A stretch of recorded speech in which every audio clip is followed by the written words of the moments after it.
you? If that's okay with Jan, is that okay with you if we record it? We'll just keep the recording running. Great. You can go ahead and unmute yourself, Jan, because you can take it away. And I'm going to remove Linda's spotlight. There you go. Okay, now you need to remind me how to share my screen. Okay, we did this down at the bottom. Oh, okay, got it. It's the big green button. There you go. All right. And let's see. I got to find it now. Just a minute. Everybody, I'm happy that this is exciting. People are staying on to see this. Ooh, and I want to move because do we need to get to our paper piecing patterns that you sent us? Yeah. Okay, so I'm gonna take a little walk here and get into the other room. There it is. All right, and I'm gonna make it big. Okay. I'm going to talk today about English paper piecing.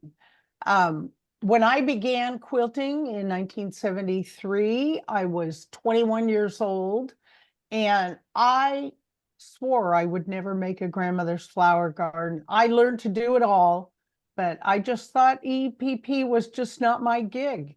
And I owned a grandmother's flower garden quilt that my own grandmother had made, and she made the top, and then she sent it to Salt Lake City and had some LDS people quilt it for her. And then we got it back, and my grandmother died in 1960. And 4 years later, my mom was letting my little sister and I sleep under it. And her dog, who hated us, chose to have her puppies on top of it. And it pretty much wrecked it. But my mom then bleached it, which didn't do it any favors. And so it sat in a trunk. And then it burned up in the fire. But anyway, that's another story. But never say never.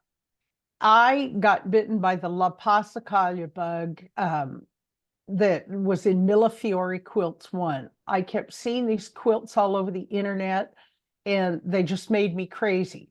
So I started one, and I loved it. It was 2/3 done, and it burned up in the fire. And of all the things I lost in the fire, this is one of the things that I mourn the most, because, man, I put a lot of time in that. But I have since decided to entertain myself with other things. The quilt here, can you see that arrow?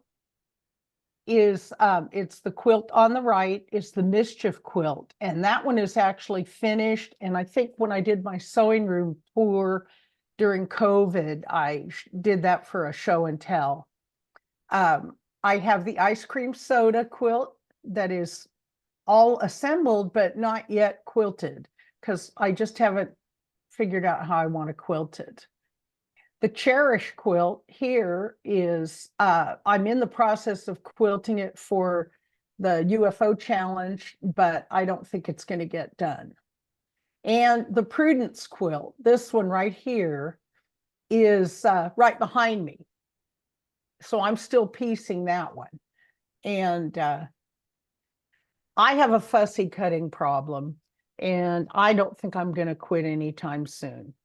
Even if you don't fussy cut, EPP is so fun and so portable. It's just a great way to sew on the go or at home in front of the TV, whatever. You need some supplies, and these books are in the library, and they're pretty contemporary. And I checked the Quilting on the Go out. Sharon got it for the library and let me have it first. And I looked in 3 pages and closed it, put it in my bag, and ordered myself a copy because I liked it so much. They have great tutorials, great ideas, all points patchwork. Also, it's like eye candy for EPP. Neither one of these 2 books is all that fabulous for patterns, but there are a lot of books in the library, and you have to be creative, because some, like the Millefiori quilts, are not categorized under English paper piecing. And there's another one called The New Hexagon by Katja Marek. And I couldn't find it in the EPP listings either. So you just have to be creative looking around. Look on the internet, find a book, and then go to the library and search it. And if you can't find it, Sharon can help you, I'm sure. Aren't you glad I volunteered you, Sharon? This is a project I made from a TSW several years ago called the Grab and Go Sewing Caddy by Carol Belke. And if you go to the blog section of the website and just put in Carol Belke in the search, this will pop up. And I modified it a little to make it a little wider so it would hold all my garbage. But I have each paper shape separated, and then the template, the cutting templates are there, and my window templates, and I had to make it Halloween because that's what I do. Other useful things are a small spinning mat, or if you just have a teeny tiny mat like that that'll spin on your bigger cutting mat, that's really helpful. A little rotary cutter, a little ruler, and a glue stick, because I'm a glue baster, and we'll get into that later. Most kits that you buy are come with plastic templates and the pieces already cut for you. And these are really handy. If you cut your own pieces or just purchase papers, you need to add your seam allowance manually. And I highly recommend a 3/8 inch seam allowance. A quarter is just too fussy. To me, it's too, I tried it, and it just doesn't give you enough purchase on the template to, especially if you're thread basting, which I do not do. Window templates are a great tool for helping you fussy cut. And you see, I just made this one out of a piece of binder paper. I thought I would use the library thing, and I realized that's a little too busy for a window template, but it is a shameless plug for the Sonoma County Library. Sturdy window templates are made, I made these from index cards, and then I use packaging tape over them, and I keep a set in my wallet. And that way, when I'm fabric shopping and I see all that delicious Halloween fabric on the shelves, I can window template it to see if it has the right stuff to go in my quilt, if the motifs will fit. Also, in our last All-Star Sampler Platter, which was in April, Tina Craig made a presentation where she showed how to add some of that vinyl that you can get at Joann's on top. You tape it to the side of the template, and it flips over the window. And she used wipe-off markers. I use Frixion pens because they are erasable, and you can mark key registration points on the fabric or on the window, and then you lay the template over. And her full explanation is on the handout. And I don't know if it's kosher or not, but I happen to save this page to my computer. So if you can't find the All-Star Sampler Platter email in your email trash, this is part of it. It goes back to April. Anyway, that is a really valuable technique that when Tina gave that presentation, I think my chin hit the floor, because I've figured out Mickey Mouse other ways to do it, but nothing like that. And I emailed her and I said, I love you. Templates I provided for this class, I used my Cricut machine, and I sent out that email because I had forgotten to check one dimension, and they were 1/8 of an inch off on the half hexies. But I figured out how to fix that, and it was pretty easy to do. And boy, a money saver. I use a homemade design board to lay out my blocks when I'm auditioning fabrics.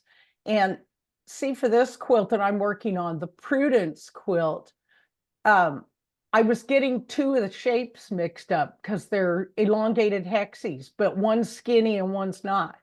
So I keep the diagram up there to remind me what I'm doing because I have serious ADHD and I don't often remember.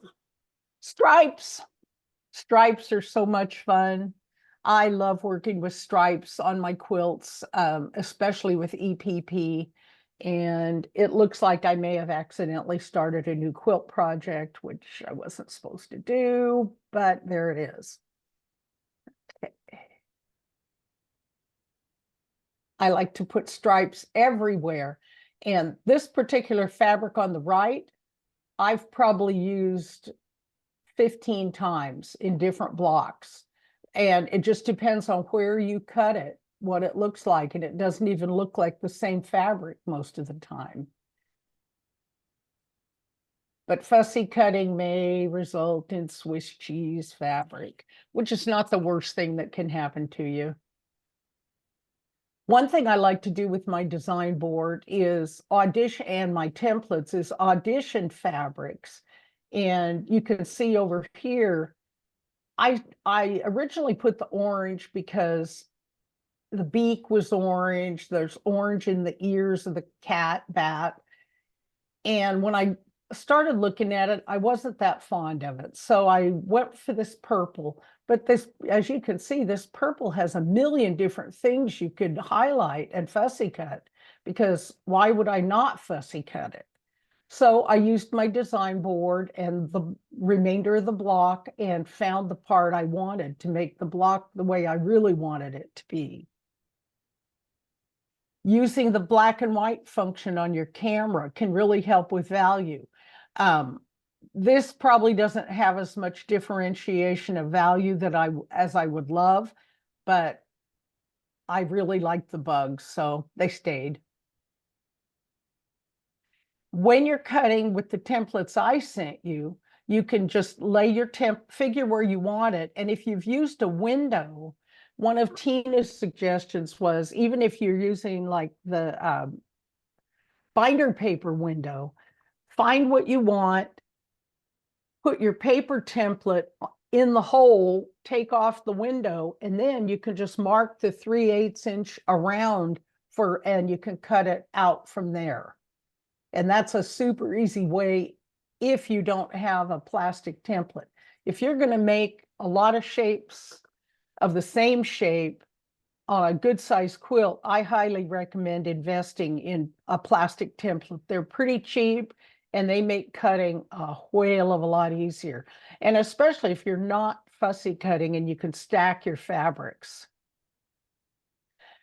I glue based. And, you know, if you go to the EPP groups on Facebook and what have you, there is, you know, oh, my quilts are archival. I'm not going to do that, blah, blah, blah. Well, my quilts are meant to be used. And my dog sitter just put my other one, the one I have finished, I put it on my dog sitter's bed when she comes. And for some reason, she felt compelled to wash it, and she washed it in hot water. And it has a wool batting in it. So it's a little smaller than it used to be, but it's okay. And so my quilts are meant to be washed, and I don't care about using glue. But if you put the glue, you can see the light green in the corners here and on the template. If you put the glue away from the edge of the paper, it makes stitching a lot easier. This book, Quilting on the Go, has some great suggestions for keeping the fabric in place on the paper if you're going to thread based. Oops, sorry about that. And hint, it's paper clips. I never would have thought of that. You know, sometimes you need books and teachers to point out the obvious. I use Ziploc bags a lot, especially like for these small pieces. I like to call them the drug dealer plastic bags. And I save all my Ziploc bags, so I reuse them all the time. And they really do help keep your pieces together. Other things that are helpful are needles and thread. And I'm showing this, my ring of bottom line threads, and it's a great thread. I use a double thread.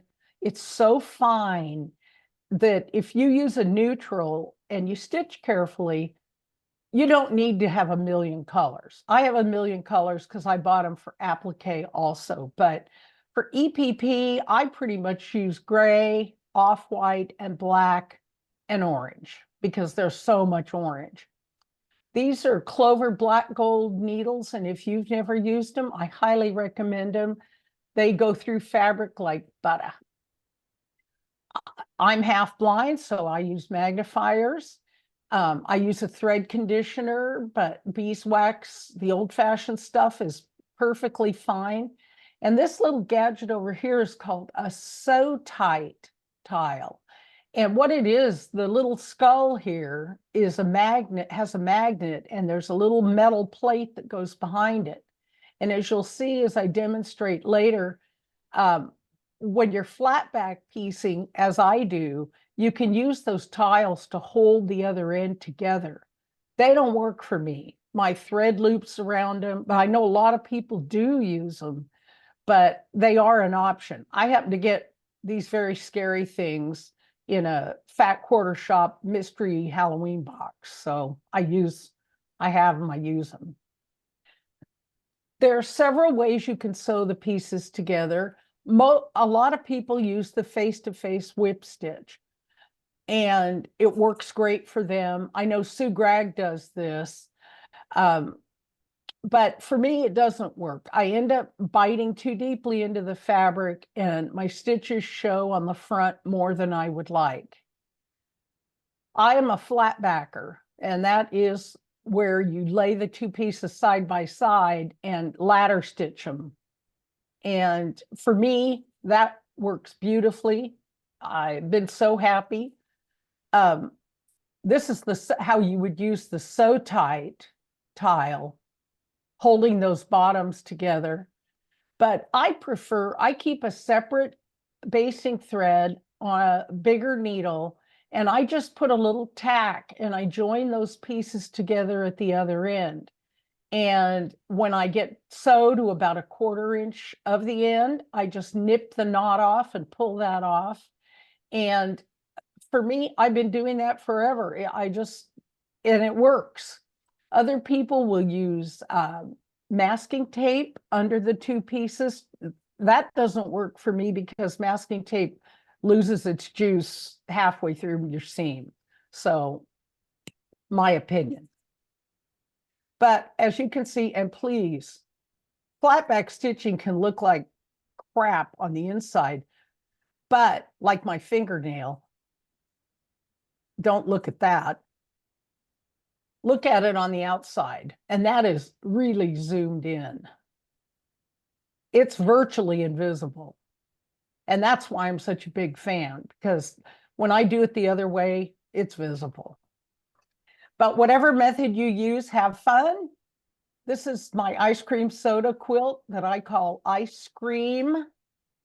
And it is not yet quilted. I Cherish Discarish is in the process of being quilted. I'm machine quilting all around, and then the centers will be hand quilted with Big Stitch. It will not be done for the UFO challenge, unfortunately. Mischief Managed is the first one I finished, the one that had the unfortunate hot water incident. And I adore this quilt. Every time I look at it on my quilt ladder, it makes me happy. Now open the packets and get going. That's it.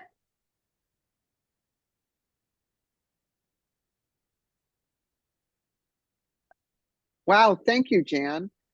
You're welcome. I got my packet.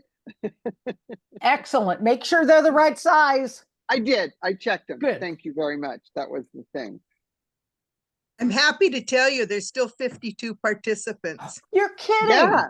Oh Everybody my God. stayed. Thank you all for staying. I appreciate that. It was awesome. Thank you. You did a And you know great what? job. If anybody has questions, I'll bring my little to-go bag to the meetings, and I'm happy to work with anybody after a meeting so they can actually see it happen. Because I'd like other people to get addicted too. You make it like really desirable. It is. I swear, I looked at those hexagon quilts and I thought, no way. And I felt that way from the time I was 21 until I was 50, whatever, 60, whatever.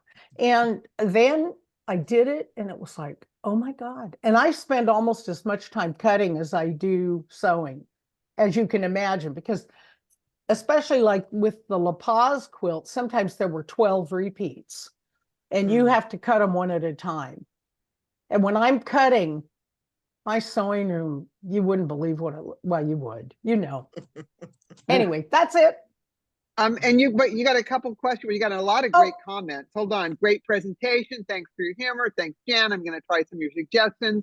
Great information. Thanks for the shortcut. Oh, what are the books in the library you mentioned?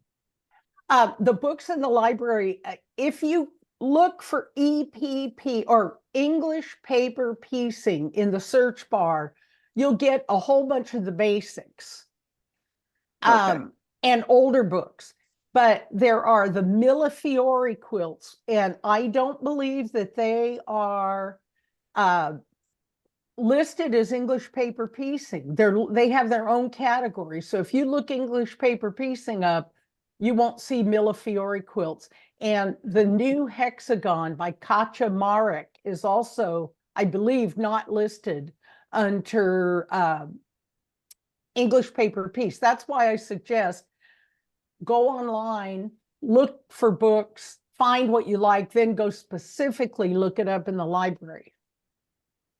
Wow, you're getting a lot of comments. Tony Speed, love this. Candy Delgado, your quilts are amazing. I think you are the queen of fuzzy cutting.